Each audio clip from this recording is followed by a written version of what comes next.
একদা বিশ্বনবী 3 দিনের ক্ষুধা পেটে লইয়া হযরত ফাতেমা রাদিয়াল্লাহু তাআলা আনহার ঘরের মধ্যে আসলেন। নবীজি ফাতেমার ঘরে এসেই বুঝতে পারলেন যে ফাতেমার ঘরেও কোনো রান্না করা হয়নি। তখন বিশ্বনবী ফাতেমার দিকে তাকিয়ে মুচকি হেসে বললেন, মা, আমি এই দিক দিয়েই যাচ্ছিলাম, ভাবলাম তোমাকে একবার দেখে যাই।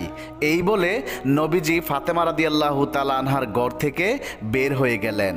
কিন্তু ফাতেমা রাদিয়াল্লাহু তাআলা আনহা ঠিকই বুঝতে পারলেন যে বিশ্বনবী ক্ষুধার্ত অবস্থায় তার ঘরের মধ্যে এসেছিলেন। অতঃপর ফাতেমা রাদিয়াল্লাহু তাআলা আনহা 2 রাকাত নামাজ পড়ে আল্লাহর দরবারে মোনাজাত করে বললেন, হে রব্বুল আলামিন, আমার বাবা আমার ঘরে ক্ষুধার্ত অবস্থায় এসেছিল, অথচ আমি তাকে কোনো খাবার দিতে পারিনি।